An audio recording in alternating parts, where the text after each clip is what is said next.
প্ৰলয়ৰ সূচনা তাৰ পাছৰ তিনিটা দিন কেনেকৈ যে গ'ল ক'ব নোৱাৰোঁ।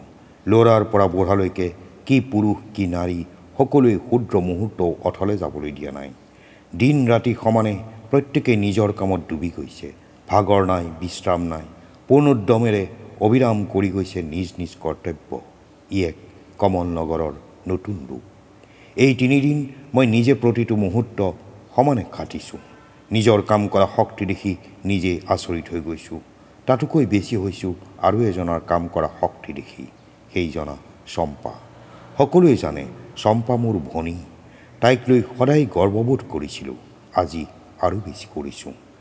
চম্পাই অকল মুখেৰেই কোৱা নাছিল, হাতে কামে কৰি দেখুৱাই দিছে প্ৰতিটো কাম কিমান সুশৃংখলভাৱে, কিমান সহজতে, অতি কম সময়ৰ ভিতৰত কেনেকৈ পৰিচালনা কৰিব পাৰি।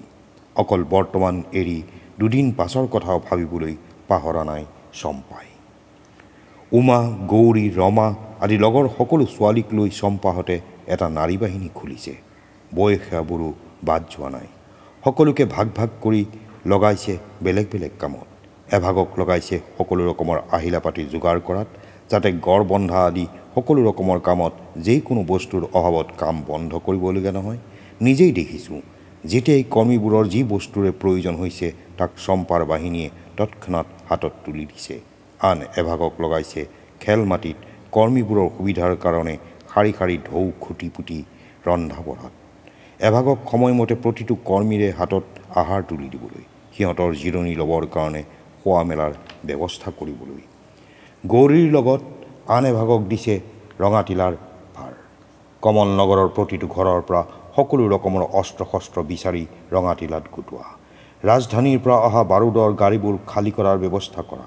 উমাই ভাৰ পাইছে ৰূপালী পামৰ তলৰ মহলাৰ প্ৰত্যেক কোঠাতে আহত সৈন্যৰ শুশ্ৰূষাৰ কাৰণে সকলো ৰকমৰ আয়োজন কৰা। মন্দিৰৰ বহল চোতাল জুৰি গঢ়ি তোলা বিৰাট সেৱাশ্ৰমৰ ভাৰ লৈছে চম্পাই নিজে। বেমাৰ আজাৰ, কটা চিঙা আদি সোনকালে ভাল কৰিব পৰা ৯০ বছৰীয়া জেতুকী বাইকো বকুলপুৰৰ পৰা চম্পাই লগত লৈ আহিছে।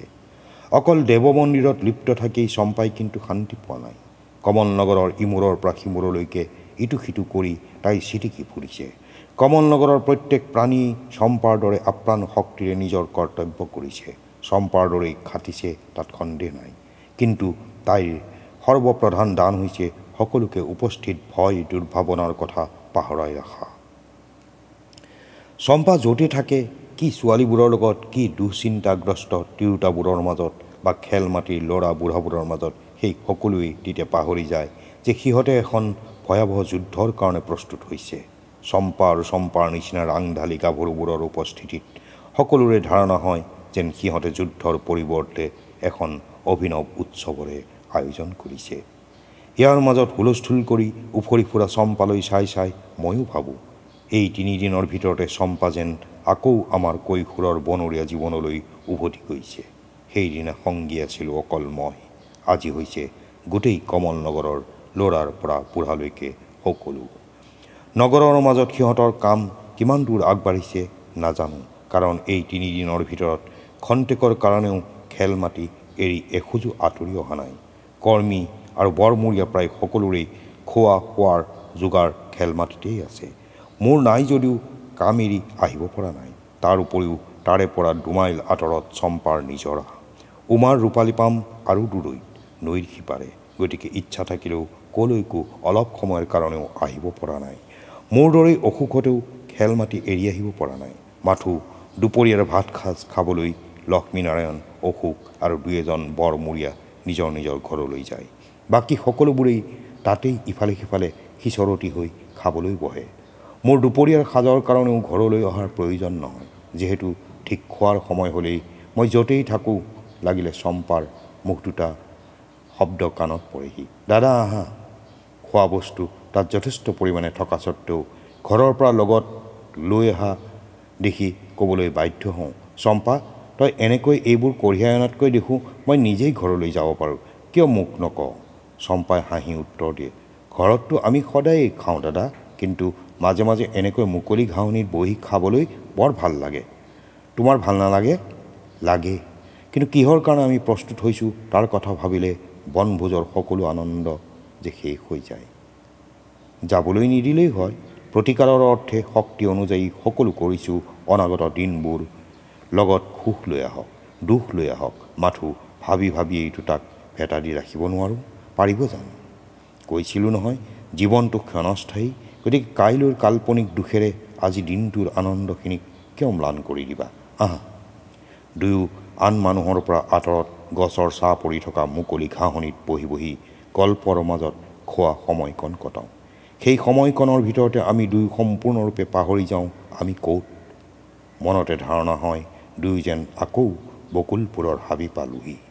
ইয়াত বৈতৰণি নাই, কিন্তু কাষৰ সেউজীয়া পৰ্বতৰ নামনিত ভৰি থকা সুন্দৰ হাবিখনেই তাৰ অভাৱ পূৰাই দিয়ে। পাহৰি যাওঁ ওচৰৰ দূৰৰ চৌপাশে ভৰা মানুহবোৰৰ কথা। চম্পা আৰু মোৰ মুক্ত হাঁহিৰ শব্দ শুনি সকলোৱে ঘূৰি ঘূৰি আমালৈ চাই যদিও আমাৰ ভাৱ হয় সিহঁত কোনো যেন জীৱন্ত নহয়, কিছুমান নিৰ্জীৱ পুতলাহে। মাথো একমাত্ৰ সজীৱ জীৱন্ত যদি কোনোবা আছে সেয়া মই আৰু চম্পা। খোৱা বোৱাৰ পাছত চম্পাই সদায় নিজৰ কৌশলটোৰ কাম কিমানখিনি আগবাঢ়িছে চাই যায়। আনে নুশুনাকৈ হাঁহি কয়, দাদা, এই বুদ্ধিটোৱে যদি সঁচাকৈ কাম দিয়ে তেতিয়াহ'লে ইয়াৰ কৃতকাৰ্যতাৰ গৌৰৱ আধা হ'ব তোমাৰ, আধা মোৰ। নহয়, আধা মোৰ কেতিয়াও নহয়। ইয়াৰ কৃতকাৰ্যতা সম্বন্ধে মই নিঃসন্দেহ, আৰু তাৰ সকলো গৌৰৱৰ অধিকাৰিণী হ'ব এধানমানেই চম্পা, আন কোনো নহয়। চম্পাই হাঁহি মোৰ ওচৰৰ পৰা আঁতৰ হৈ যোৱাৰ লগে লগেই কৈ যায়, চম্পাৰ হ'লে যে তোমাৰেই হয় নাজানা জানো? আৰু তোমাৰ হ'লেই গৌৰীৰ, গৌৰীৰ হ'লেই লক্ষ্মীনাৰায়ণৰ, আৰু লক্ষ্মীনাৰায়ণৰ হ'লেই গোটেই কমল নগৰৰ, সেইটো জনা কথা। চম্পা আৰ হৈ যায়গৈ। গোটেই দিনটোৰ ভিতৰত মাত্ৰ এইকণ সময়েই চম্পাক ওচৰত পাওঁ। চতুৰ্থ দিনা পুৱাই চম্পাৰ কৌশলটোৰ কামখিনি সম্পূৰ্ণ হ'ল, আৰু সেইদিনাই গধূলিৰ লগে লগে গড় বন্ধাও প্ৰায় শেষ হ'ল। ৰাজধানীৰ পৰা অহা বৰটোপ দুটা গড়ৰ দুয়ো দাঁতিয়ে আৰু বকুলপুৰৰটো সোঁমাজত থোৱা হ'ল। কমল নগৰৰ পুৰণা দুটাৰ এটা থোৱা হ'ল দেৱ মন্দিৰৰ সন্মুখত আৰু আনটো উত্তৰ পাৰে বগা দলঙৰ গুৰিত। নিশা হোৱাৰ লগে লগেই আন কৰিবলগীয়া সৰু বৰ সকলো কাম বহুতখিনি আগবাঢ়িল। শত্ৰু কেতিয়া কোন মুহূৰ্তত পায়হি কোনেও নাজানে।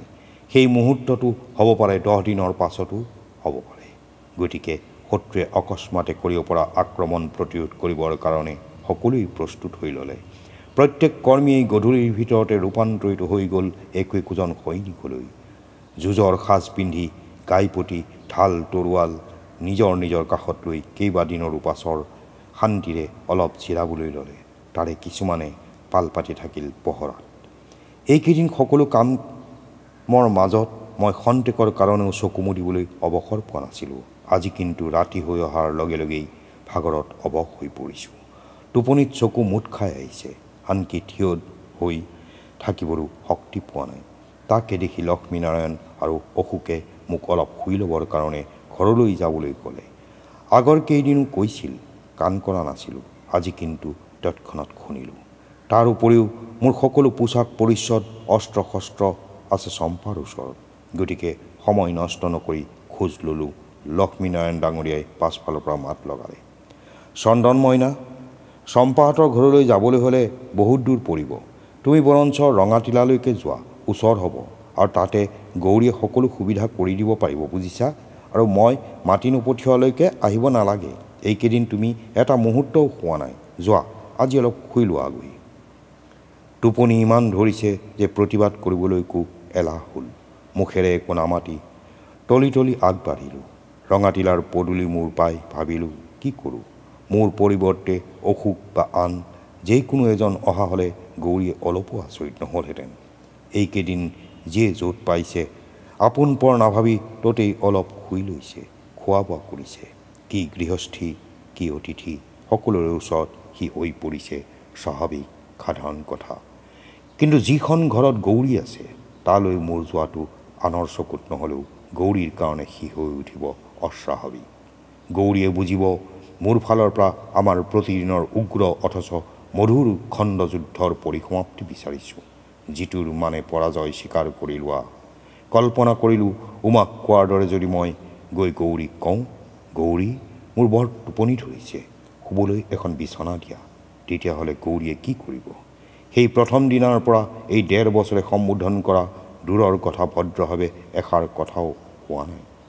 তেনেস্থলত আজি মোৰ মুখত যুদ্ধ ঘোষণাৰ পৰিৱৰ্তে শান্তিৰ বাণী শুনিলে প্ৰথমে হয়তো গৌৰী আচৰিত হৈ যাব। পাছ মুহূৰ্তত বিজয়ত মুখখন হাঁহিৰে উপচি উঠিব। হয়তো মোৰ ওচৰলৈ আহি কৈ পেলাব, কেনে আজি তেওঁ মোক ধৰা দিলাহি, কোৱা মই জিকিলোঁ আৰু তুমি হাৰি গ'লা। মই তাকেই স্বীকাৰ কৰিলে আনন্দত গৌৰীয়ে হয়তো নিজৰ বিচনাখনি দান কৰি ক'ব, তুমি এইবাৰ শোৱা, মই চম্পাৰ দৰে সুন্দৰকৈ এটা গীত গাওঁ। ঠাচকৈ গালত এটা স্বৰ সোধালোঁ, গৌৰীক নহয়, নিজে নিজৰ গালত। এই দুপৰ নিশা লোকৰ পদূলি মূৰত থিয় দি টোপনিৰ জালত কাৰ মূৰ ভাবিছোঁ। ঘূৰি দৌৰ দিলোঁ নিজৰালৈ। তাত মোৰ শোৱা কোঠাত সোমাই দেখোঁ বিচনাখন নাই। আই দেউতাৰ কোঠা পালেহি। মোৰ বিচনা তাত, ওচৰত আই দেউতাৰ। চম্পাৰ বিচনাখন ক'তো নেদেখিলোঁ। মনত পৰিল চম্পাই প্ৰতি ঘৰৰ পৰাই দুই এখন বিচনা যোগাৰ কৰি দেৱ মন্দিৰত সেৱাশ্ৰম খুলিছে। নিজৰখনো বোধ কৰোঁ প্ৰথমেই দান কৰি এতিয়া ফস্তি মাৰি শুই আছে মোৰ বিচনাত। চিঞৰ বাখৰ কৰি তাইক জগাব খুজিলোঁ। চম্পাৰ দুৰ্ঘোৰ টোপনি, সাৰ পালে আই দেউতাই। কেলৈ জগাইছ চন্দন, তাইক শুবলৈ দে, তই মোৰ ওচৰলৈ আহ। আই দেউতাৰ কথা ভ্ৰূক্ষেপ নকৰি চম্পাৰ গাত ঠেলা দি চিঞৰিলোঁ, উঠ উঠ উঠ চম্পা, আহ আমনি নকৰিবা। বিৰক্তিৰে তাই আনফালে ঘূৰি আকৌ শুলে। কি আমনি নকৰিবা, নিষ্ঠুৰভাৱে তাইক তুলি বহুৱাই দিয়াত চম্পাই খঙেৰে চিঞৰি উঠিল, অচ কেলৈ আৰু তুমি মোক এনেকৈ জ্বলাই মাৰা, গোটেই জীৱনটো জ্বলাই মাৰিছা, তেওঁ হেঁপাহ পলোৱা নাইনে, অলপ যদি শান্তি। বাধা দি ময়ো সমানে চিঞৰিলোঁ, বেছ কৰিছোঁ জ্বলাই মাৰিছোঁ, তোক জ্বলাই নামাৰি আৰু কাক মাৰিব লাগে, মোৰ আছে কোন। হৈছে মোলৈ যে তোমাৰ ঢেৰ মৰম বুজা আছে, মাথো প্ৰয়োজনৰ সময়তহে তাক মনত পৰে। অতি নিৰস নিৰ্লিপ্ত কণ্ঠেৰে কথাকেইটা কৈ চম্পাই আনফালে মুখ ঘূৰালে। মই শুই পৰিছিলোঁ। আকৌ উঠি বহিলোঁ। চম্পাৰ কথাত ব্যৱহাৰত বৰ আঘাত পালোঁ। কোনোদিনে তাই এনেদৰে কথা নকয়, আজি ইচ্ছা কৰি মোক কষ্ট দিছে।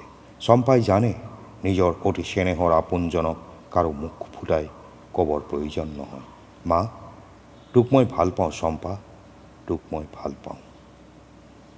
চম্পাৰ মুখলৈ চালোঁ। আই দেউতাই মাত লগালে, তোক মই কৈছিলোঁ নহয় তাইক নজগাবি, বেচেৰি এইকেইদিন এটা মুহূৰ্তও শোৱা নাই, আজি তেওঁ শুবলৈ আহিল, তই আকৌ তুলি দিলি। মই স্তব্ধ হৈ গ'লোঁ। এবাৰো ভবা নাছিলোঁ যে চম্পাও এইকেইদিন নোখোৱাকৈ আছে। পেটে পেটে বৰ লাজ পালোঁ, ই মোৰ অন্যায়, কিন্তু কি কৰিম, মুখেৰে একো মাতিব নোৱাৰিলোঁ। চম্পাই মোৰ ফালে কেৰাহীকৈ চাই আই দেউতাক ক'লে, আই দেউতা হ'ল আৰু নক'বা, এবাৰ চোৱাচোন মুখখন, তোমাৰ বৌৱে কি জানি এবাৰ মোৰ দুখত ভেঁকৈ কান্দি পেলাব, ইচ মুখখন আনফালে ঘূৰোৱা দেও, বৰ বেঙা দেখি। তাইৰ কথালৈ কাণ নকৰি অলপ অভিমান কৰি দেখুৱালোঁ, মোৰ এই দুখ আই দেউতা, মই নাজানিছিলোঁ। তই শু আৰু চম্পা, মই যাওঁ। বিচনাৰ পৰা উঠি দুৱাৰৰ ফালে খোজ ল'লোঁ। মই ভালকৈয়ে জানো যে চম্পা দৌৰি আহিব, কিন্তু তাইৰ কথা শুনি মূৰটো ঘূৰি গ'ল। যোৱা ভাবিছা বান্ধি গৈ কাবৌ কৰি আনিব মোৰ গৰজ। চম্পা আকৌ শুই পৰিল। মহা বিপদতে পৰিলোঁ। কি কৰোঁ, নিজৰ কথাৰ মৰ্যাদা ৰাখিবলৈও ৰ'ব নোৱাৰিলোঁ। কিন্তু দুৱাৰখন পাৰ হৈ লাহে লাহে খোজ লৈছোঁ। আই দেউতাই চিঞৰিলে। মই দুবদাব শব্দ কৰি গুচি অহাৰ ভাও ধৰিছোঁ আৰু মনে মনে ভাবিছোঁ আজি সঁচা চম্পা নাহে নেকি। অলপ পাছতে কিন্তু চম্পা আহি মোৰ গাৰ ওপৰত পৰিলি। ইচ নকৈছোঁ, অভিমান কি চাবা, একো ক'বকেই নোৱাৰি, আন গুণ থাকক নাথাকক, নবাবৰ খংটি হ'লে পূৰা মাত্ৰাই আছে, ভেম দেখুৱাই ক'তনো মৰিবলৈ যোৱা। য'তে মৰো লাগিলে তোক কিয়, চাওঁ আগৰ পৰা গোচ। হ'ল ঢেৰ বাহাদুৰি কৰিলা, এতিয়া ভালে ভালে উভতি বোলা। নুভতো যা। সঁচানে? চম্পাৰ মুখলৈ চাই হাঁহি দিলোঁ। উভতিম চম্পা, তই অহালৈকে যে বাট চাই আছোঁ, সঁচাই বৰ টোপনি ধৰিছে। মই জানো, দুবদাব শব্দ শুনিয়েই বুজিছোঁ যে শব্দটো যিমান হৈছে খোজটো তাতকৈ ঢেৰ কম হৈছে। ব'লা। আকৌ শুলোহি। চম্পাক ওচৰত বহুৱাই সুধিলোঁ, তই ইমান খং কৰি দেখুৱাইছিলি কিয়?